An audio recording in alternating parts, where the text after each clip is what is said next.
अरे ठीक है, वो सब ठीक है, ये सोचो ही मत।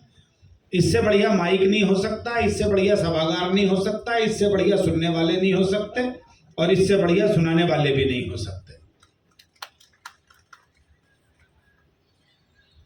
बजाना है तो एक बार मिलके ही बजा लो। थोड़ा और बढ़ा देना इसकी, जहां तक सीटी ना मारे वहां तक बढ़ाइए। ये वाला जो है थोड़ा सा ये मॉनिटर और बढ़ा दो, इसकी आवाज कम है, और इस वाले की थोड़ी बढ़ा दो, और इन दोनों की। मुझे लग रहा है वो साउंड वाले जो है ना, ये नहीं पता कि किसकी किससे बढ़ती है।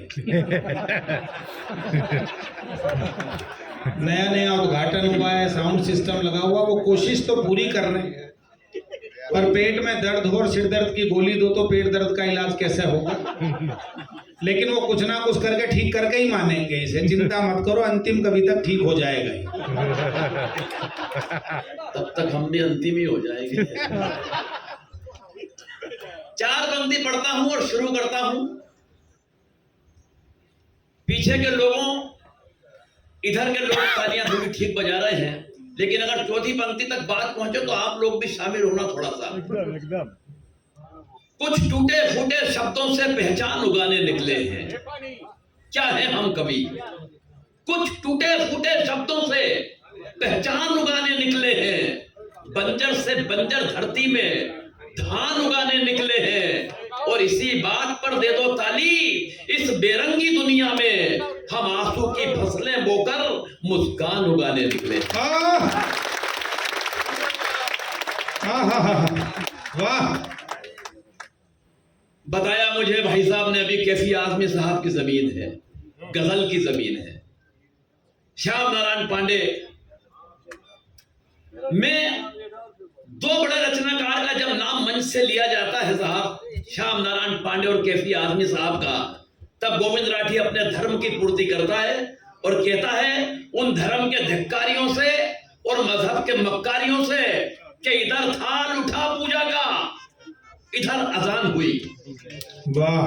इधर थाल उठा पूजा का, इधर अजान हुई, फिर भी जाने क्यों हमारी आदतें बेईमान हुई।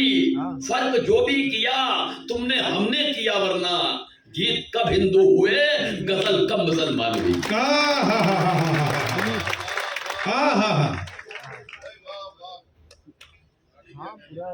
वाह। अब भैया आप काफी जगह हो गई, अब तो बैठो। ये आजमगढ़ का आदमी है, कुल्फी भी खाता है तो 5 जगह से चाट के देखता है, पता नहीं कहां से ज्यादा मजा आता है।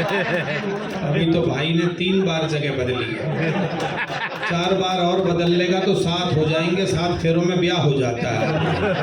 तालियां बजा दो जरा एक बार जोरदार वाली, आनंद वाली, और गोविंद राठी को मन के साथ सुनिए। आइसक्रीम भी भाई साहब 4 तरफ से चाटने के बाद जी उस काड़ी को फेंकता नहीं है, 15-20 मिनट तक उस काड़ी से अपने दांतों की सफाई करता है, और वो तो उसका बस नहीं चले, वरना उसकी अगरबत्ती बना के भगवान को बत्ती दे दे। मैं जानता हूँ, मैं पहले आ चुका हूँ आजमगढ़, लेकिन फुर्सत निकालकर इतने लोग कवि सम्मेलन के लिए आए हैं, तो ये कविता की जीत है। मैं आप सभी को प्रणाम करता हूँ, वरना महानगरों की हालत बिल्कुल खराब है साहब, किसी के पास फुर्सत नहीं है। पिछले दिनों मुंबई एक कवि सम्मेलन में चला गया, कवि सम्मेलन के अगले दिन जब जुहू बीच पर घूमने गया तो मैंने देखा एक महिला एकांत में दहाड़े मार के रो रही। वाह। मैं उसके पास गया, प्रवीण भैया, सहानुभूति पूर्वक तरीके से उसके कंधे पे हाथ रखा। मैंने कहा बहन जी क्या बात है, क्यों रो रही हैं? तो वो उछल कर खड़ी हो गई, आंसू पोंछ लिए। बोले कुछ नहीं भाई साहब, पिछले महीने पति ने मारा। मैंने कहा पिछले महीने मारा और आप आज रो रही हैं? मतलब फुर्सत नहीं मिली। बहुत अच्छे। मैं कहना यह चाहता हूं कि महानगरों में रोने की फुर्सत नहीं है, मगर आप हंसने के लिए क्या है। मैं आपको प्रणाम करता हूं। और तेज भैया वाकई फुर्सत का यह आलम है। एक दिन मेरी पत्नी अपने काम में व्यस्त, मैं अपने काम में व्यस्त, न उसे फुर्सत न मुझे फुर्सत। अचानक उसने मेरी तरफ कोई काम उछाला।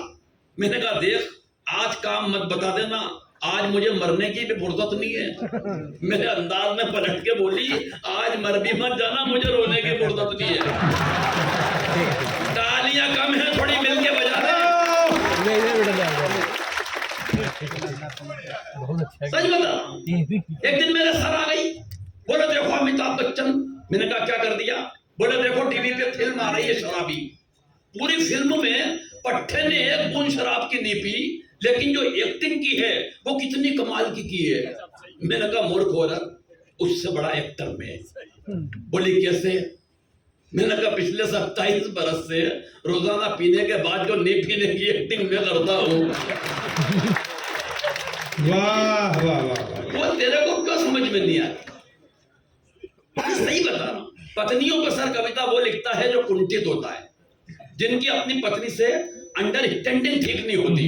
अंडरस्टैंडिंग के मामले में मैं और मेरी पत्नी कमाल, लाजवाब अंडरस्टैंडिंग। 27 साल हो गए शादी को। 27 साल की शादी की जिंदगी में उसने कभी भी मुझसे गंवार, मूर्ख, बेवकूफ, बाजी, गधा, नालायक इसमें के किसी शब्द का इस्तेमाल नहीं किया। कारण अंडरस्टैंडिंग इतनी कमाल की है, इतनी कमाल की है कि बस वो नजर भर देखती है और मैं समझ जाता हूं वो इनमें से क्या कह रही है। बहुत अच्छे, वाह गोविंद भाई। सर बैठिए ना, क्या हो गया? आइए। मैं आपसे भी निवेदन कर रहा हूं कि काफी कुर्सियां खाली है, आप ये मानकर चलें कि कार्यक्रम अच्छा ही होगा। आप इस चक्कर में खड़े हैं कि देखते हैं जमे तो ठीक है, नहीं तो निकल लेंगे। ये दिक्कत है, और कोई बात नहीं है। बैठिए, आप अच्छा लगेगा आपको। थोड़ा सा व्यवस्थित होना जरूरी है जी। मेरा भाई सौरभ बहुत अच्छा काव्य पाठ किया। मुझसे अभी पूछ रहा था गोविंद भैया पत्नी इज्जत नहीं करती, क्या कारण है? मैंने कहा यार ये तो नहीं मालूम कि क्या कारण है, मगर ये बात तूने मुझसे पूछ के जो मुझे इज्जत दी है, वाह वाह। मेरी 7 पीढ़ियां तेरी शुक्रगुजार रहेगी।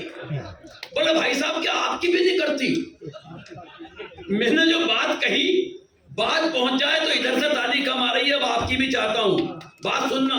बोले क्या आपकी भी नहीं करती? मैंने कहा सौरभ एक बात ध्यान रखना, अगर हिंदुस्तान में रुपए का मूल्य गिरता है तो उसकी गिरावट हर प्रांत में अलग अलग नहीं होती। बोले भाई साहब सच बताओ क्यों नहीं करती?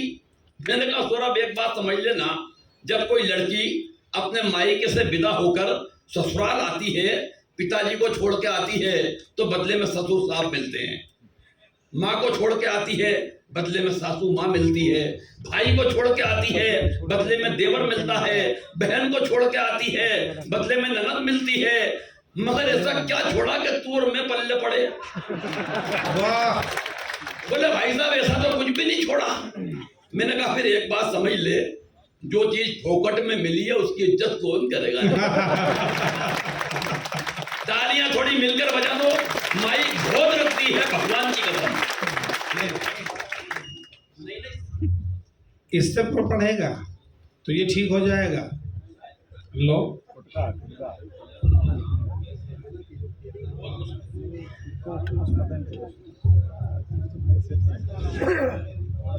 बोलने का आवाज चाहिए उसके लिए।